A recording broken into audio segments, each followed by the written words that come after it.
Good morning, everyone. Welcome to the channel Education Titanic. So, starting with the practical questions related to economics. When I am talking about economics, be very careful. जो हमने पिछली video में बात की है budget के बारे में, हमारे पास एक साइड रिसीट्स थी और दूसरी साइड एक्सपेंडिचर्स थे. रिसीट्स में कौन सी थी? रेवेन्यू और कैपिटल. एक्सपेंडिचर्स कौन से टाइप्स के थे? रेवेन्यू और कैपिटल.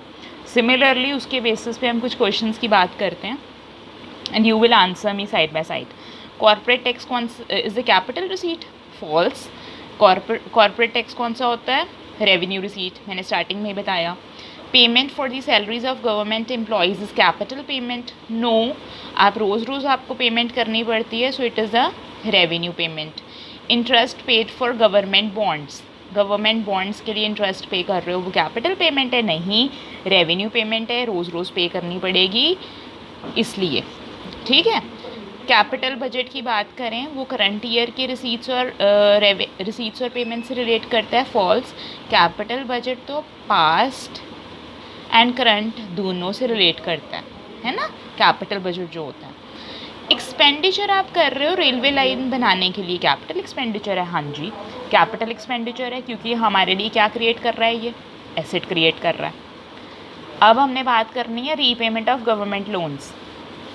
सरकार अपने लोन्स को रीपे कर रही है. रेवेन्यू एक्सपेंडिचर है, कैपिटल एक्सपेंडिचर है? कैपिटल एक्सपेंडिचर है, क्योंकि लायबिलिटी को रिड्यूस कर रहा है. अच्छा, जीएसटी कौन सा टैक्स होता है? इनडायरेक्ट. और डायरेक्ट टैक्स की एग्जांपल दो. कॉर्पोरेट टैक्स हो गया, पर्सनल इनकम टैक्स हो गया. अच्छा, receipt on the issue of equity shares by the public undertaking is a revenue receipt? False. Capital receipt है.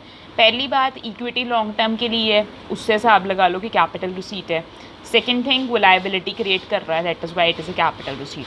अच्छा, receipt from the sale of shares of public sector undertaking are known to be non debt creating liability? True.